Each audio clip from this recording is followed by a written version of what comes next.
Rules are largely the same as they were for DS3, so go watch that 7-hour scripted video since I've already completed the full challenge in Dark Souls 3. There are some Bloodborne specific changes to cover, however, which this brief introduction featured at the start of each part will go over. Do note, the rule set may evolve throughout the project. As is obvious by now, I'm not doing this game all at once like I did before, and I'm not nearly as familiar with this entry of the series. It may be advised to still watch this section even if this isn't your first video in the series. It is my first video in the series though, as such it'll contain lots of fresh material. Firstly, as I can only deal damage with the relevant class, guns, or rather all left-hand items, are banned. Parrying is thus almost invalid. Inheriting DS3's allowance for consumable items, hunter tools are fully legal. Augur will permit some degree of parrying after reaching Nightmare Lecture Building. On the topic of exploration, Chalice dungeons are to be routed in, thereby requiring a more concrete route in order to not outpace large swaths of content. Here is the current progression guide. Each Chalice depth serving as the hard breakpoints, though some freedom is allowed in the order those main game areas are tackled. That said, this listed order should in theory create a smooth difficulty curve. Straying from it may be more trouble than it's worth. As you've probably noticed, New Game Plus is also routed in. DLC weapons cannot be obtained out of sequence in false depth chalices. One has to collect them in their intended location first, meaning those weapons can't be used against major encounters in just New Game. To provide a level playing field when ranking, and to accommodate high power creep from Depth 5 dungeons, only New Game Plus DLC bosses count towards run completion. New Game DLC is by no means off limits. This caveat also allows all classes to fight Gascoigne vaguely in sequence, but that's more of a happy accident. Argument is to be made for New Game Plus Gehrman, which I'll shut down by saying I ain't playing the whole game twice. Another rule carried over from 3 yet slightly altered. I will attempt to obtain each class in as few major bosses and areas as possible, often through use of false depth chalices, a kind of glitchy exploit not explicitly banned. Example, the Rider Palash could be reached by killing 2 major bosses and clipping through to the back of Yusefka's clinic, grabbing the summons, killing Gascoigne, then killing witches to trigger the warp to Canehurst. Alternatively, you could fight Gascoigne, Blood-Starved Beast, Undead Giant, and Merciless Watchers, attaining the first Root Chalice and finding the weapon in a shared false depth dungeon. The latter method involves 1 unique major boss, 2 unique levels, and 3 minor bosses reused heavily throughout Bloodborne. Cutting out 1 major boss played without the relevant class, this second route would be used. Yes, it makes item acquisition less interesting, but that's offset by the bespoke content gained for each weapon to play through. Concerning root and false depth chalices, this first run grinded blood gems using the community blood sheets resources instead of generating dungeons. My initial plan when broaching the system. I am currently experimenting on the Saw Cleaver run, seeing whether doing each root chalice once with all possible additional rights will provide enough gems to build multiple viable elemental loadouts. This facet of runs is most likely to change in further uploads. Keep an eye on it to see if I do mostly phase out false depth chalice grinding. That about covers all necessary preamble. On to our current class. The threaded cane is a fucking lie. It isn't a whip like I imagined transformed, nor is it a straight standard sword at base. No, the threaded cane is actually a curved, open parentheses, great, close parentheses, sword. Further betraying my initial impressions, it also isn't the lightest and nimblest weapon of the starting trio. Rather, the skill-oriented choice finds its strength in range and coverage. At base, light attacks scoop upwards in that curved, flashy way, almost in a slapping motion, stepping far for every swing. The cane forgoes spacing, skipping frames spent walking in. Locked off especially, merely attacking doubles as your means of damage and positioning. In that sense, it may be more apt to equate the class to a spear, with an added benefit of slashing R1s making accuracy a non-issue. In its effective reach, I should stress. Bizarrely, your disjointed hitbox extends far beyond your character model, creating a sizable dead zone at point blank. Fighting Thumerians drove me up the wall. Careful spacing is required to avoid swinging right past enemies. R1 spam often punishes players, entire combos whiffing. Picture your effective range is a sphere in front of the player, centered on the cane's tip, not at the hilt. then try lining up targets with that envisioned zone. Base threaded cane is a strange beast, one that I only began properly understanding late into my playthrough, owing to two combat mechanics. First, transforming. All Souls games apply motion value to each action, granting higher damage modifiers to more involved attacks, thus rewarding use. Bloodborne is no different. Transform, and I guess we'll call them reversion, L1s, serve as a class's strongest technique, balanced out by their awkward execution, being solely accessible through combos, as well as needing the weapon to be in a specific state. For a threaded cane, transforming is agonizingly slow, possessing zero tracking on what would otherwise utilize the cord's full length. By contrast, reverting is wicked fast, dealing often lucrative thrust damage otherwise locked to R2s. Acting as a powerful combo finisher, cane combat sees players enter fights transformed, then comboing into that oh-so-powerful stab, meaning markedly less time is spent using a base form cane. Now factor 2, one I've grown to greatly appreciate / question about Bloodborne. All weapons in this game are weird, not a controversial statement, merely the game's selling point. Here's my inflammatory addition. Bloodborne's base game will not teach you how to best wield your chosen armament. Why?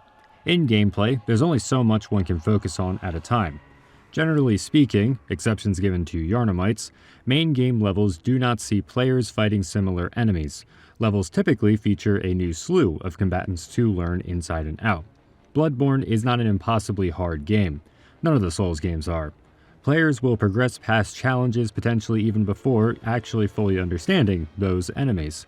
Encounters are spent figuring out dodge timings, the extent of combos, safe healing opportunities, or at most, safe parry or backstab windows. In that process, the exact nature of your weapon's moveset hardly comes into play, beyond universal concepts like slow charging heavy attacks being highly committal, thus niche. In that process, an R1 is just an R1. Class plays minimal role in your generic attack. Things change upon frequent rematch. With satisfactory knowledge of foes' capabilities, refinement begins in one's own form. A situation bred in the oft-overlooked Chalice dungeons. Yes, you are fighting the same narrow enemy pool for hours on end just to reach Queen Yharnam, not to mention potential mobbing and root chalices. These levels feature almost gratuitous scat scaling. There is no reason for these scrawny fucks to be so damn spongy. In order to streamline dungeon exploration, players naturally learn efficient ways to wipe out floors. Efficiency gleaned from integrating aforementioned high motion value attacks. Only through extensive Chalice exploration do players actually learn how to play each class, and really Bloodborne as a whole. Late in my playthrough, during my excessive false depth blood gem grind, I mastered the cane. Side note, practice ain't the only reason to do chalices. Gems lock away not just a substantial amount of power, but compelling elemental coverage too. I threw together a spreadsheet, like I had done for Elden Ring and Dark Souls 3, compiling boss resistances, which gems allowed me to exploit severely.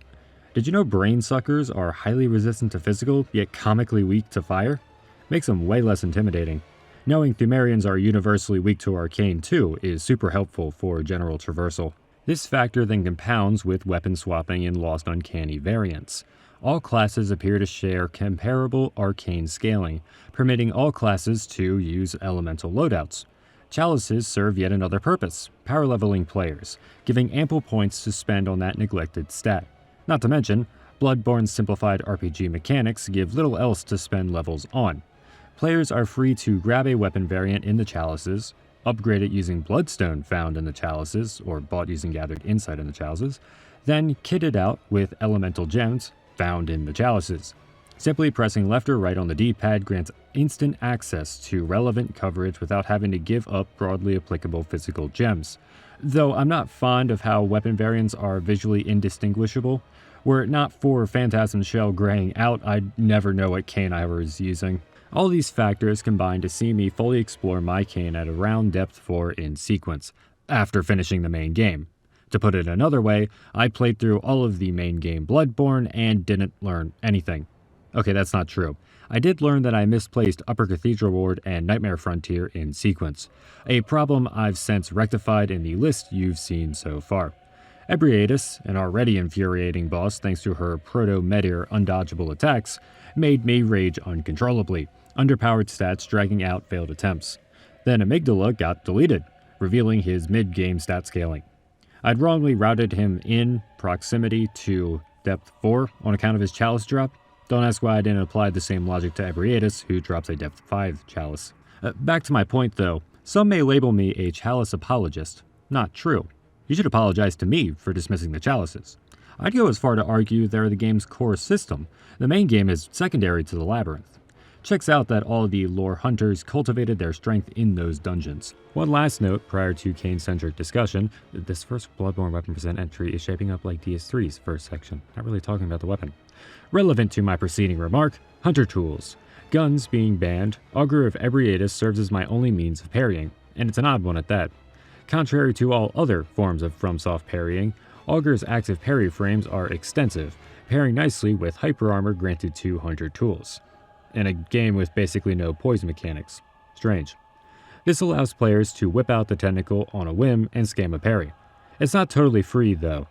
So you get heaps of active frames. Hell, let's be honest, they're active parry seconds. Yet in order to riposte, you need to be free to act. You're locked into Augur until the lengthy animation concludes, granting plenty of time for your staggered target to recover. Enemies vary in this regard. Some recover quick, others are stuck long enough for you to visceral. Descendant is a crapshoot, meanwhile Elder's dash attack is easy pickings. Augur reaches far, you can parry at a distance, in the midst of a target's approach. Noteworthy as it takes time for the tentacles to reach that far, meaning less time left over to recover. A player regains control sooner than a cast up close, where contact is made at the animation's inception. With all that said, you'd still need to take time closing in to riposte, giving time for foes to regain composure. Owing to this, bosses like Maria functionally are impossible to visceral. You can blow her down though, Queen Yharnam too. Again, unlike conventional parrying, players aren't left particularly vulnerable after failing. I lied partially. You could still riposte Maria after a backstab. If only my Kane could backstab. Putting aside base thrust's easily evaded hitbox, transformed R2s are limp, can't be charged. That was true in post-charging Souls games, and it's not strictly a negative. Refer to the whip section of DS3 weapon percent to learn why. Though in Bloodborne, since a running heavy exists, 3 was the only game to cut it, weird, R2s aren't as impractical. I wish I could say that R2 was as strong as DS3's godly whip, but alas, in line with the rest of From's catalog, animations are cumbersome, rarely implementing your weapon's theoretical range. Instead, that length provides horizontal coverage, swiping in a mirrored X formation akin to curved greatswords. Now my statement at the top of the section makes more sense. Unfortunately, that doesn't quite convey the full picture. Curved greatswords are one of the strongest classes in Dark Souls. Though narrow in build application, their sheer DPS is unmatched. The threaded cane, by comparison, hits like a wet noodle. Curved greatswords wield this awesome might guarded by beefy active poise. The balanced animation is all but guaranteed to play out in full. The threaded cane, by comparison, has no poise, because Bloodborne is dumb and bad. You will quite easily and regularly be interrupted, like say when an enemy is up close, outside base cane effective range. Getting cornered is a serious threat to cane combat. Attacks are not particularly quick. This class is not nimble in the slightest. The skill scaling merely refers to the finesse necessary to cause a cane to kill at all. The characteristic which connects these two classes is coverage. I liken base cane to a disjointed sphere in front of the player. Transformed is then a large rectangle, a deadly screen which dices up hordes of beasts in one fell swoop, comboing entire ganks at once. Knowing your effective range, this class has no issue making contact. Unless we're talking Dark Beast, in which case the cane somehow hits everything except the boss. Amygdala 2 is hard to knock on the head. This whip has poor vertical reach. Even running R2s don't seem to come out straight. Not cool. I digress. The threaded cane's true draw is 99% coverage in its effective range.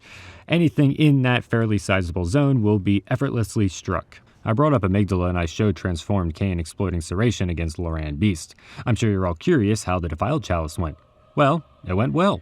Very well, in fact. I only died once, to Amygdala. A Degenerate Phase 3 got me a win on attempt 2.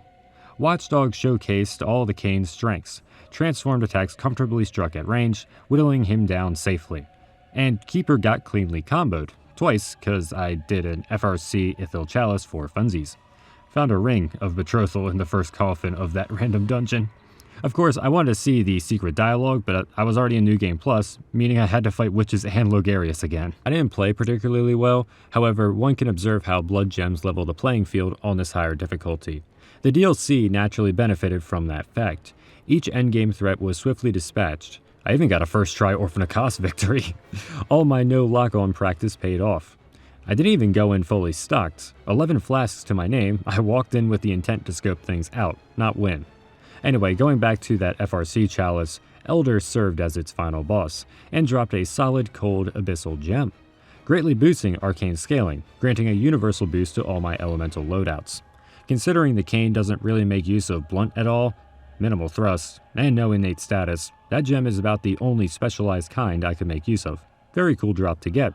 Chalice dungeons have made me addicted to gambling. Despite no innate poison, I did waste a bunch of time getting gems to use on Abhorrent and Mikolash, the latter showing off a neat game design quirk, Mentis being chock full of dirty gems.